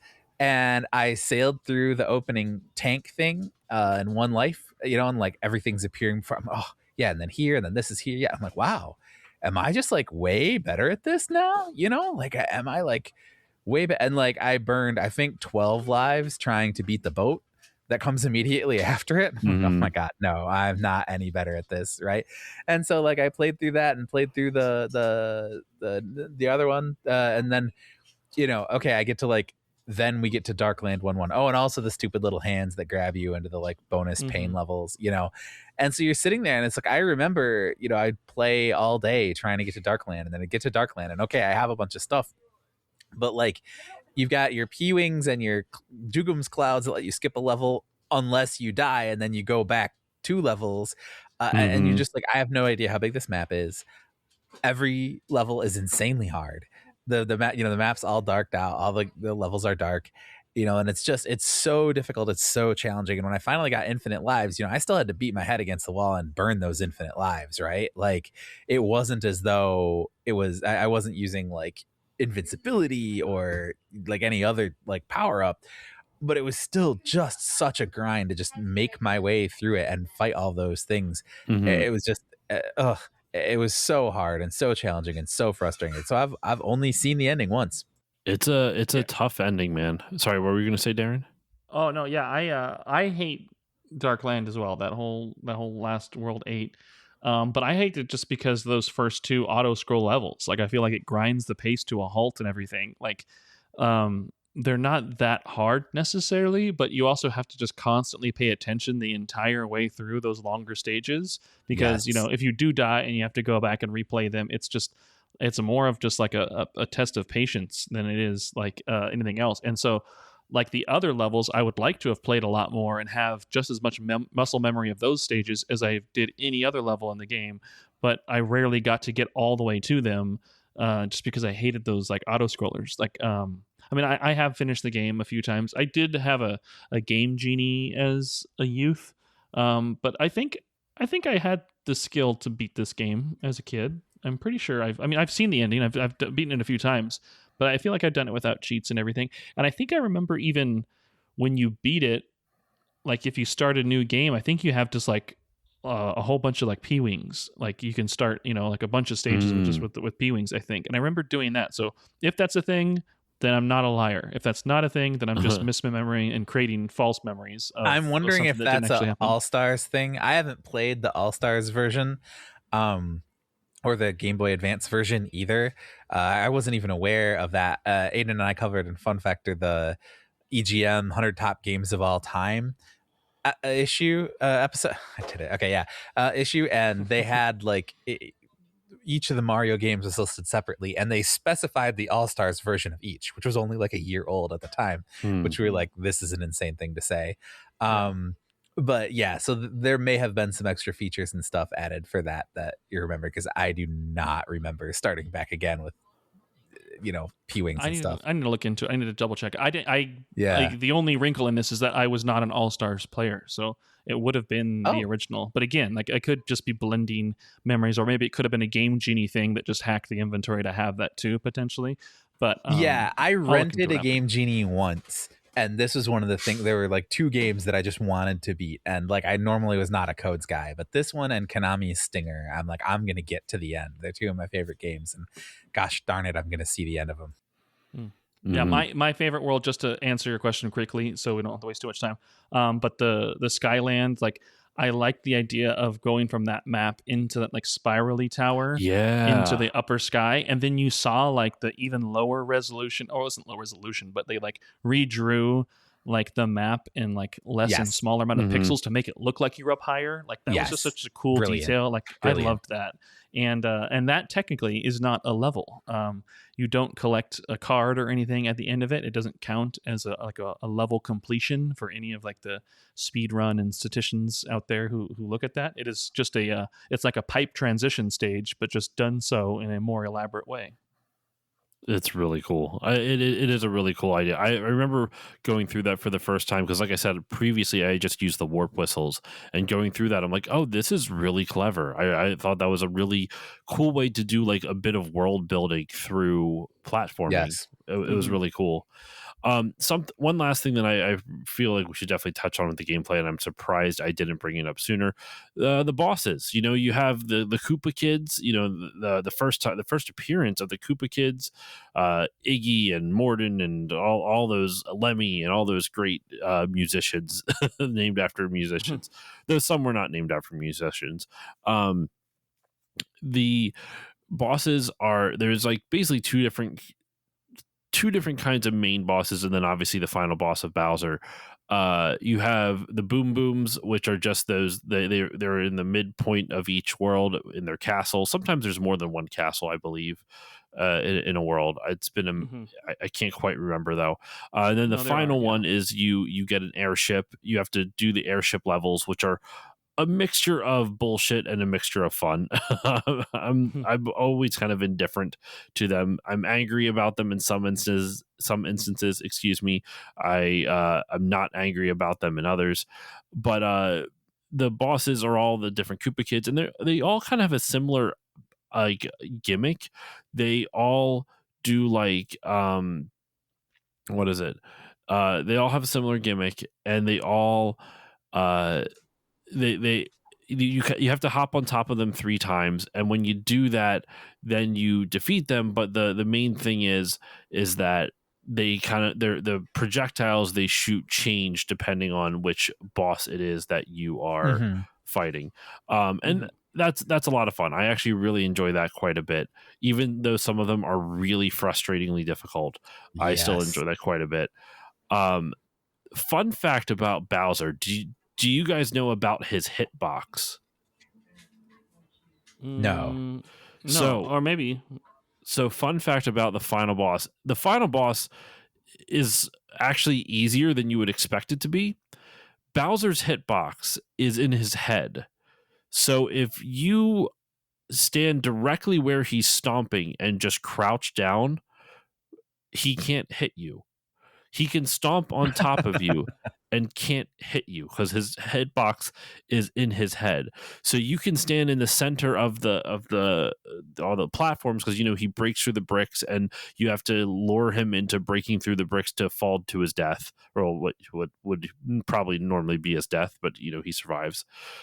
And so the easy way to do that is to literally just kind of hide, crouch down in the center, and then wait for him to do his stomp, and as simple as that, you beat him. It's kind of amusing. When I was replaying it for this, I messed up the first time, but once Mario became Small Mario, it was easy as all get out just to finish him off, because you don't have to do much when you just have to crouch, and his hitbox can't even touch you. I think the first time I beat it with the warp whistles, I didn't get hit once, and I just stood there. It was really funny. Nice. So there you go. If you ever want an easy way to beat Bowser, that's how you do it. Do you guys have any thoughts on bosses before we go into visuals? I feel bad that I should have brought that up sooner, but do either of you guys have any thoughts on any of the bosses? Well, let's make it clear and known. They're not his actual children. These are just illegitimate kids that he's been hanging around. He only has one son, and that is Bowser Jr. These are just some strange other fellows that he assigned some jobs to, and forced them into labor as youths, but he has no blood relation to them. So you're not a fan of the Koopalings, I hear. No, that's canonically, we're joking with this retcon where after this game, they're never acknowledged as his children. And then the very next game, it's, yes, Bowser Jr., the only child Bowser's ever had. And I'm like, wait, hold on. I put a whole damn game with like 7 of them, I thought. 7 of them, exactly. They have come back though since, right? They call them Koopalings now, I guess. Yeah, I think they're in one of the new Super Mario Brothers. But yeah, they have appeared again. But it is the canon lore of it all is he is Bowser Jr. is his child. These were just other strange creatures Koopas like him. Yeah. That's funny. Yeah, I think, and the fact that I don't think they were acknowledged for like 20 odd years. They didn't reappear for a very long time. That's really funny. All right, well let's get into visuals and presentation and all that good stuff. Music, visuals, presentation. I'll kick this one off first. This game still looks great, man. Like everything about this game just works in terms of its presentation. The music is fantastic. The visuals still look really nice. And I mean this as a compliment, it looks like Shovel Knight, and Shovel Knight very clearly got a lot of inspiration from a bunch of NES platformers. But like the fact that this game came out in '89 and it still looks like something like an indie dev would make today just shows how strong the art direction is, shows how strong the overall visuals are. Mario's design in this is just so iconic. I think, what is it?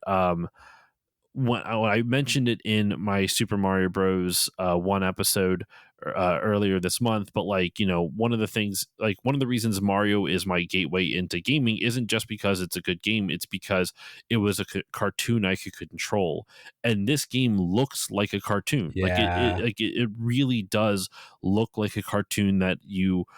Okay, you know, I understand cartoons even in the 80s would have looked technically better than this, but for all intents and purposes, like, you didn't really see games looking like this just yet. Then, you know, like, this game just looks so good. And then Koji Kondo just fucking knocked it out of the park with the soundtrack for this. Like, Yes. the athletic theme in this game, which I think is like World 1-1. Fun fact, Nintendo referred to Mario games as athletic games, not platformers. We call them platformers now, but that wasn't the term. That wasn't a term back then. So they called them athletic games because Mario is an athletic character. So I thought that's kind of amusing. I feel like that's where the term athletic theme comes from in some of the Mario music. But yeah, like, it looks good. It sounds good. There's so much, like, the level, each level is so visually distinct and different. You never feel like you're repeating stuff. Like, I love Super Mario Bros. 1, but after like 3 levels, it feels like the same game is just being remixed slightly. This feels like it's a completely different world every single time, and it's great. It looks fucking awesome. Darren, I'll throw it over to you. What are your thoughts on the visuals and presentation and all that good stuff? Yeah, it's like we kind of mentioned at the start, or at the top of it all, like, the visual upgrade from 1 to 3 is, you know, just insane. Like, I love Mario's little beady eyes, you know, but like, it's completely separated from his hat. Like, they're just so, like, articulate with the minimal pixel count they have, and it's just neat to see it, like, you know, play out in front of you and on the screen and everything. Like, the color palettes in the worlds, like Ty mentioned it, like how the game opens, you know, with the black screen and then the curtain call and everything.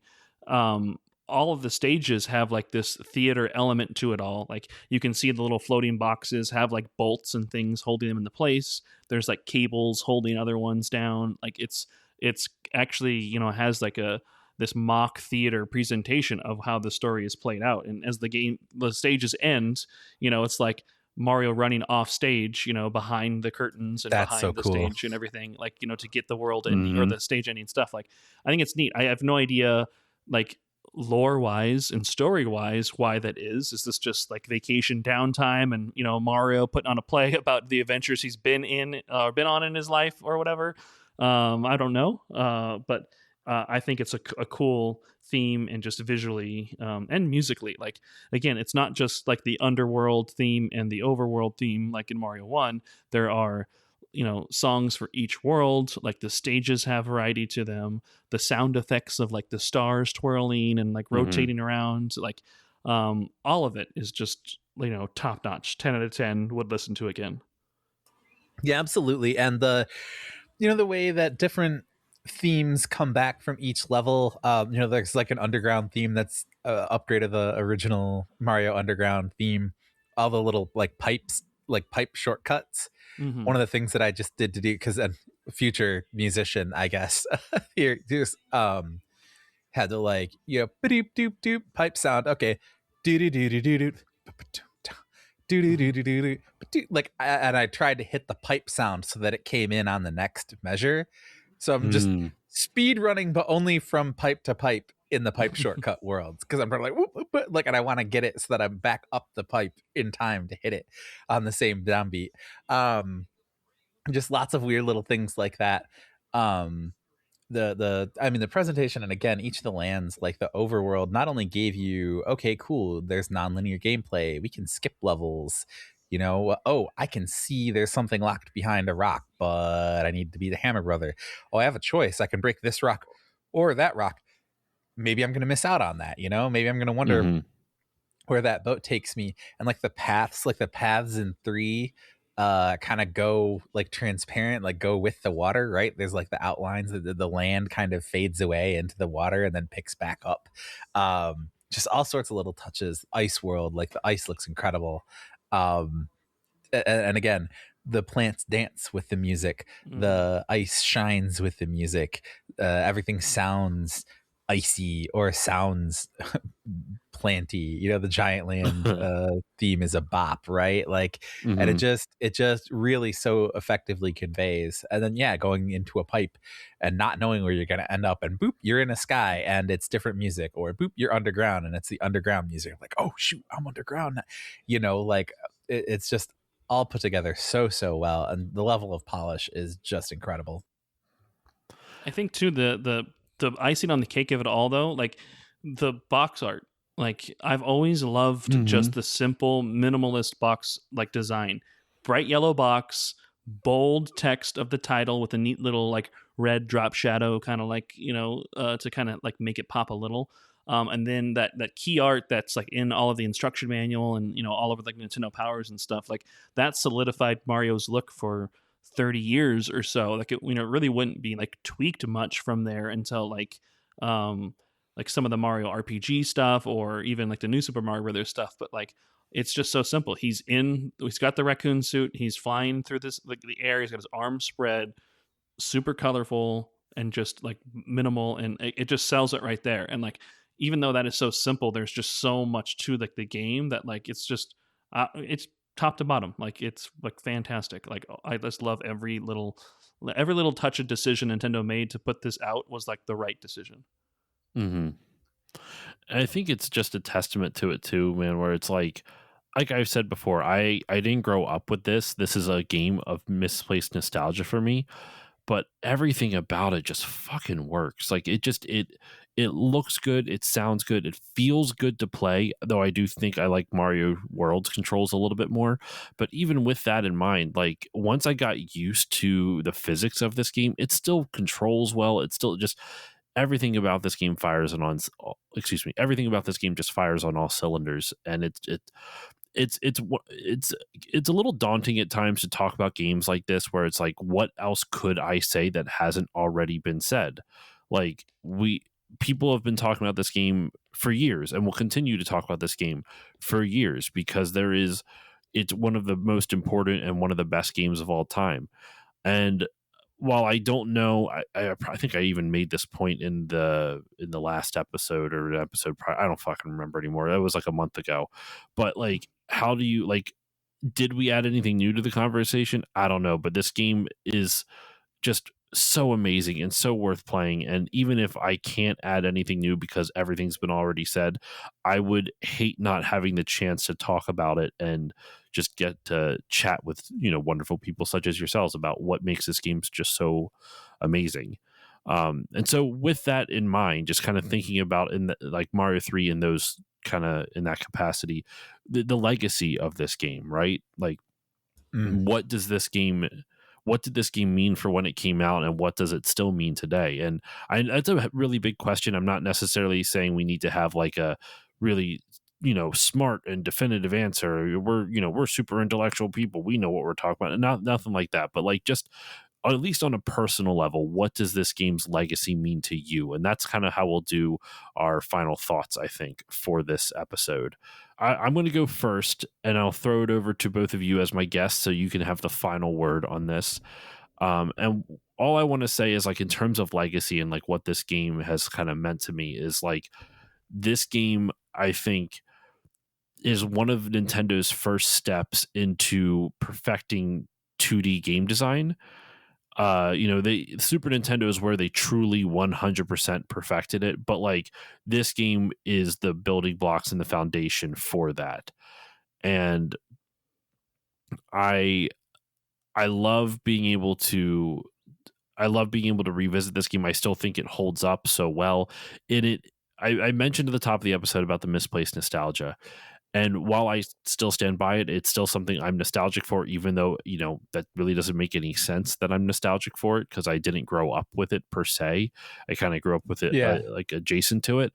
I think this game will always represent to me like the height of the NES era, the height of Nintendo's power in the 8-bit generation. And it also just represents like all the fun stuff all the fun ideas that Nintendo puts out into their games. And this game is filled with so many fun ideas. And it's just, I loved getting to play it and replay it. And I will enjoy playing it for years for years on. It's a game that means a lot to me, despite not having a lot of nostalgia for it. It signifies to me a time where, I don't know, like games were still relatively new, but so much of it was done so well already. I don't know. I'm very nostalgic and whimsical for this game is the best way I can describe it. But I'll throw it over to one of you two. Darren, let's start off with you. What are your kind of like personal like final thoughts and your thoughts on the game's legacy?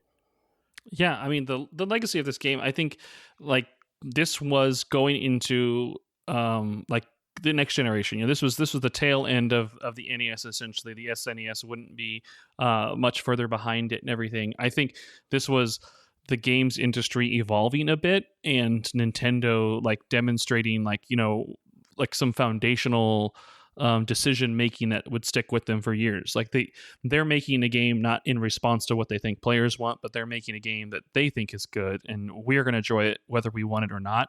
And 9 times out of 10, they're right. Like they know what we want, even if we want to like armchair quarterback like how they should make their next game and everything like that at all. Like they can surprise us and they keep us on our toes and they make something special. I think at this point, like in the 80s and on the NES specifically, so many games were almost designed to be like disposable or consumable. It was just like, hey, play this for a little while, and when you're bored, we'll have a sequel for you that you can play that next. This was designed as like, no, we're going to put more effort into this. We're going to put a bigger team on this. We're going to put a bigger budget on this. We're going to think about like the long-term legacy we want this to have. And I think this was Nintendo already being aware that these things could have a legacy and a tail to them. Haha, raccoon tail.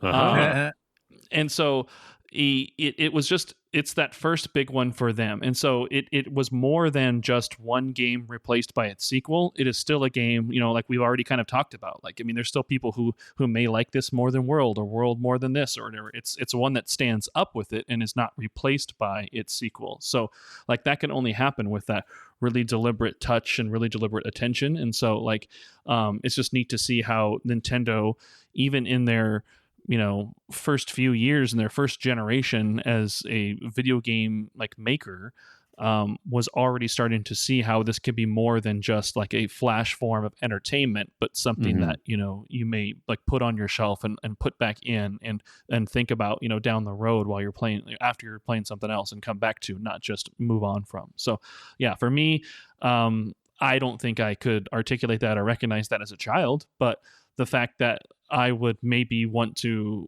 go back and play the same game again rather than playing something new, was something to really kind of like ponder and think about. Like, why was I going back to play the same old game? Didn't I beat this already? Haven't I already seen all these things before? And that's because it was just so well done. And here it is, years and years later, and we're still talking about it, and it's still a great game, and I will still always remember it fondly. But so yeah, good job, Nintendo. You've done good. Ty, what about you? I almost said, okay, that's it. Got it in one when we got on the call and you asked Darren how he's doing. And he's like, I'm good. Mario 3 is good. I'm like, yeah, cool. That's it. Podcast over. That's sorted. It's, a landmark game in so many ways. It represents so much effort by so many incredibly gifted people. Famously, a lot of hours went into this, right? A lot of Nintendo resources, and a lot of the people who made this game went on to be executive producers, executive directors, vice presidents of the company, right? And still are heavily involved in the making of games and Mario games to this day. Pardon me. But like, it set the bar for platforming. It set the bar for graphics and presentation. I think a lot of Miyamoto's, genius is in his whimsy, right? And it's tough because you also balance that whimsy with perfectionism, right? He's got a weird idea. He says, let's do it. You give it a shot. It doesn't work. You come up with an alternative. That doesn't work. He wants more and more, right? He asked a lot of his employees and his, colleagues and peers. And the result, though, is you see so many great ideas like this, and so many of them are executed so well. And like you said, Josh, iterating on it for Super Mario World, you can see where they learned from this and gave more with more hardware. But the fact that they're pushing the boundaries so much technically and creatively here, and they made us wait a year and a half, and it was still worth it, right? It still blew away everything else, and it's still going to be the one that I come back to for just really, really, really great platforming. And there are games that do platforming better now, overall. There are games that do exploration and secrets better, but it still feels like, even though Nintendo Power printed every secret in the game and maps and everything at the beginning, it still feels like, to this day, there's stuff I've missed. There's stuff I haven't seen. There's paths I haven't taken. There's opportunities that I've missed just naturally and organically playing the game, but I had fun anyway. And that's just so special that they put so many things that can surprise and delight. And, I've been playing this the entire time, obviously not in the entire time, but, I played this as a small child and, dipped back into it over a little bit here and there as a teen and younger adult. And still going back to it, it still feels fresh. It still feels fun. And, I know there are games where they went through and up-resed it to HD and added new sprites for everything. And, they look better, quote unquote, but like, kind of, why? I don't need that. The original just still really works as both art and as a game. Yeah. And I think something that that you touched on there just a second, Ty, and then we'll get into our plugs to wrap up. I think a really underrated element of why games stick with us is, no matter how many times you may play a specific game, you always feel like you're missing something. There's like something hidden that, like, it's just outside your reach and you're not quite sure what it is. And I've talked about it in some other games that I really like. I can't think of them off the top of my head, but I'm trying to think of an example on the fly. But Mario 3 is a good example of this as well, where no matter how many times you play it, you feel like there's a secret that you haven't found yet. And you almost never want to know all the secrets, because then it would kind of ruin the magic of it. Yeah. Part of the magic is not knowing and just assuming there's like this world that you're completely missing, this entire area or something that you don't even know exists, because the game has hid so many secrets that you can't possibly find all of them. And that's such a fun feeling to have a game that you love, that there's just always a little bit more that you never know existed. And that's I love that. So let's go ahead and wrap this up. We are getting close to time on this episode.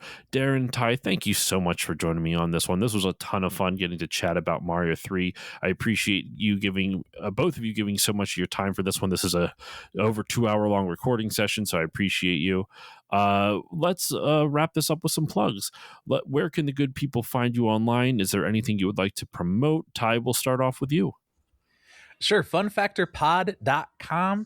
It's a podcast me and Aiden Moher do together, and we review old video game magazine reviews. That's the tagline. That's the concept, but one issue per episode. This first season, which is very nearly at an end, we're looking sort of 1995 through 1997, and the jump from 16-bit to 32-bit, which is kind of mirrored in a jump from magazines for kids to magazines for very serious grown-ups, and how we think about games media and the level up in writing and art and everything else, and editorial content along the way. So again, funfactorpod.com. We do it on video, on camera, with video of the magazines we're talking about, but we also do an audio version. Just subscribe there. Check us out everywhere at FunFactorPod on socials. All right. Darren, where can the good people find you online, and what would you like to promote? I'm on Blue Sky at darrenhupke.bsky.social, but you can also find the Pixels and Polygons account at pixelsandpolygons.net. That is a website you can also go to, where you can buy all the books and zines and stuff I do. I have a Patreon that I post free writing on as well, and I use that as the digital storefront. So if you aren't somebody who's into physical things and you just want to see like PDFs of all that I have, like, it's available there. So yeah, I mean, I got a podcast, I got a book series, I got a quarterly now zine. I keep myself plenty busy in and around all the game space. All right, everyone, please go check out all of the stuff they just mentioned. I know that sounds a little dismissive, but it is not, because FunFactor is amazing. Pixels and Polygons is amazing. Please go support them. Please go support independent creators, especially in the way the games media sphere is currently, the professional games media sphere. So please go support these, not just because they're wonderful people, but because they also make wonderful content. So please go support them. I will include links in the show notes. As for myself, you can follow me on Blue Sky at stillloadingpodcast.com, on Instagram at stillloadingpod, on Twitch at stillloadingpod, where I stream whenever the hell I'm able to. You can also support the show by giving it a 5-star rating and review on whichever podcasting app you use. It helps more people find the show, and it pleases the algorithm gods, or so I'm told. And if you really like the show, there's also a Patreon, patreon.com/stillloadingpod. For only $1 a month, you get all the episodes a little bit earlier with better audio quality, as well as access to patron voting rights, which help guide the direction of the show. I do quarterly polls, and then I do random other polls periodically. So join for only $1 and you get episodes earlier and voting rights and better audio quality. For $3 a month, you get everything from the previous year plus patron shoutouts, which you heard at the beginning of this episode. For $4 a month, you get all the previous stuff plus 2 mini bonus episodes every month. And for $5 a month, you get everything. You get all the previous years, all 3 previous years, plus access to my monthly movie podcast, which changes theme as we go through it, and which in turn changes name. And right now, the time this episode comes out and this episode's being recorded, it is Still Muppeting, my monthly Muppet movie podcast, where me and my buddy Doug from the Nostalgia Marcanum podcast play the music, light the lights, and we talk about the Muppets on Still Muppeting tonight. So if you like Muppets, you can go check that out for $5 a month. And if you don't like Muppets, I've covered all the James Bond movies over there and all the Fast and Furious movies. So there is a lot of content over at the $5 level over at patreon.com/stillloadingpod. But that's it. That is all the time I have for you on this episode of Still Loading. Thank you all so much for listening. Ty and Darren, thank you once again for joining me. My pleasure. It was awesome. Thank you. And with all that said, listeners, I will see you all next time.